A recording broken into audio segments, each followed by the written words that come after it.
Hello बच्चों, स्वागत है आपका आपके अपने चैनल एचएम क्लासेज पे। जो अपनी कल की वीडियो थी उसमें अपन ने क्लास 10th के चैप्टर सर्कल की फर्स्ट थ्योरम तक पढ़ लिया था। आज अपन डिस्कस करते हैं उसकी सेकंड थ्योरम। ठीक है, जो मेरे पास उसकी सेकंड थ्योरम है वो देखो क्या है। कौन सी थ्योरम की बात करेंगे अपन? 10.2 की थ्योरम नंबर 10.2। अब देखो ये थ्योरम कहती क्या है, पहले तो इसका थ्योरम को समझेंगे। देखो क्या कहता है,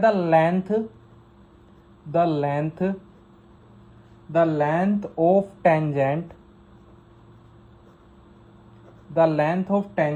draw from point to a circle are equal।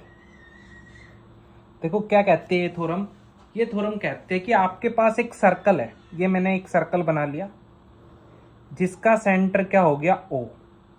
यहाँ पे कोई एक पॉइंट है P, यहाँ से लेंथ ऑफ टेंजेंट, यहाँ से आपने एक टेंजेंट डाल दिया जो कि सर्कल को कहाँ पे इंटरसेप्ट करता है, पॉइंट ऑफ कॉन्टेक्ट A पे, और ऐसे एक टेंजेंट डाल दिया जो कि इसको करता है कहाँ पे, B पे।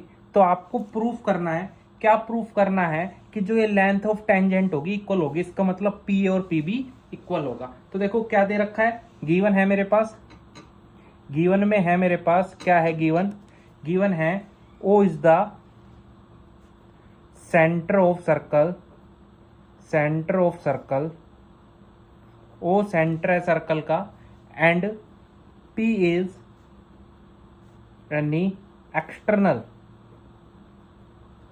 Point of circle. P कोई एक्सटर्नल पॉइंट ऑफ सर्कल है, और PA and PB two tangent of circle are two tangent of circle. ये सर्कल के दो टेंजेंट है। ठीक है भाई, तो आपको प्रूफ करना है, प्रूव दैट क्या प्रूफ करोगे कि जो मेरे पास है टेंजेंट की लेंथ P से A और P से B क्या होगी, इक्वल होगी। ये आपको प्रूफ करना है। अब देखो प्रूफ से पहले थोड़ी सी मैं कर लेता हूं कंस्ट्रक्शन। तो मैंने क्या कर लिया, कंस्ट्रक्शन कर ली, और कंस्ट्रक्शन में मैंने क्या किया, जो ये मेरा पॉइंट P है ना, इसको मैंने ज्वाइन कर दिया कहाँ से, क्या से, और ये जो लेंथ ऑफ टेंजेंट है इनको भी मैंने ऐसे ज्वाइन कर लिया। ठीक है, तो क्या करवा दिया मैंने, ज्वाइन P2O। ठीक है, P2O ज्वाइन करवा दिया, और मैंने क्या कर लिया, आल्सो इन पॉइंट को भी अपन ने ज्वाइन कर लिया। अब एक बात बताओ, तुमने, अब इसका अपन प्रूफ करते हैं। तुमने थ्योरम पढ़ी थी, थ्योरम क्या कह रही थी, जो थ्योरम नंबर 10.1 थी, कि जो मेरे पास क्या होता है, पॉइंट ऑफ कांटेक्ट होता है सेंटर के साथ, कितने डिग्री का एंगल बनाता है, 90 का। तो इसका मतलब ये एंगल भी 90 का होगा और ये वाला एंगल भी 90 डिग्री का होगा नहीं होगा? तो हम प्रूफ में क्या कह सकते हैं, हम प्रूफ में कह सकते हैं कि भाई जो हमारा एंगल या जो ट्रायंगल PAO और ट्रायंगल PBO कैसी होगी, राइट एंगल ट्रायंगल होगी। कह सकते हैं, नहीं कह सकते? बिल्कुल कह सकते हैं। तो अपने पास क्या आ गया, इसके अंदर ट्रायंगल क्या बन रही है, ये वाली ट्रायंगल की बात कर रहे हैं, ये वाली ट्रायंगल की मैं बात कर रहा हूं। तो 90 के सामने वाली हाइपोटेन्यूज हो गई PQ। ठीक है, इसको मैं मान लेता हूं बेस, तो ये बेस हो गया और ये हो गया परपेंडिकुलर। ठीक है, तो आप इसको क्या लिख सकते हो, आप इसको लिख सकते हो, मेरे पास आएगा हाइपोटेन्यूज क्या बताया था मैंने, PO। तो PO का square is equal to AO का स्क्वायर प्लस PA का स्क्वायर, यही होगा। मैं किसी एक की वैल्यू निकाल लूं तो PO के स्क्वायर माइनस AO का square is equal to PA का स्क्वायर। लिख सकता हूं, नहीं लिख सकता? ये मेरे पास फर्स्ट इक्वेशन बन गई। ठीक है, यहां तक। ऐसे ही सिमिलरली भाई, सिमिलरली क्या होगा मेरे पास, सिमिलरली मैं लिख सकता हूं कि जो मेरी दूसरी ट्रायंगल है, दूसरी ट्रायंगल कौन सी मेरी, POB, ये भी कैसी होगी, राइट एंगल। तो similarly triangle POB is also कैसी होगी, राइट एंगल ट्रायंगल। और अगर ये भी राइट एंगल ट्रायंगल है तो इसके अंदर भी आप लिख सकते हो, क्या लिख सकते हो भाई, ये 90 के सामने वाली ये हाइपोटेन्यूज, तो इसका मतलब PO का स्क्वायर इज इक्वल टू इसका किसका, ओ बी का स्क्वायर प्लस पी बी का स्क्वायर। लिख सकते हैं नहीं लिख सकते?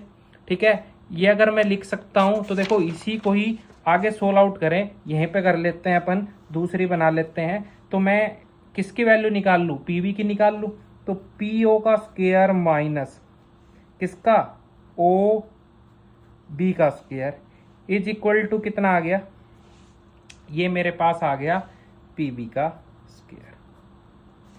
कोई दिक्कत नहीं है, यहां तक मेरी आ गई सेकंड इक्वेशन।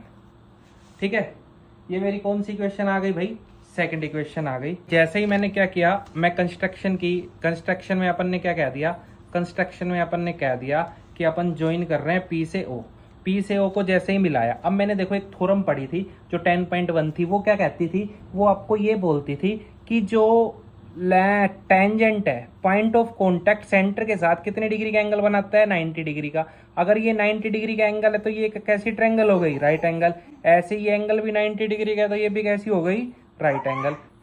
ठीक है, तो ये दोनों चीजें आ गई, दोनों चीजें आ गई। तो मैं क्या कह सकता हूं, मैं कह सकता हूं प्रूफ के अंदर, प्रूफ करेंगे अपन, अगर इसका अपन प्रूफ करेंगे तो कह सकते हैं ट्रायंगल। ट्रायंगल कौन सी भाई, ट्रायंगल ये वाली जिसका नाम है पी ए ओ।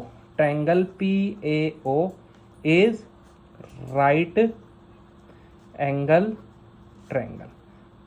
ठीक है, राइट एंगल ट्रायंगल क्यों होगी, इससे पहले आपको ये लिखना है प्रूफ के अंदर ही कि जो एंगल पी ए ओ होगा वो 90 डिग्री का होगा।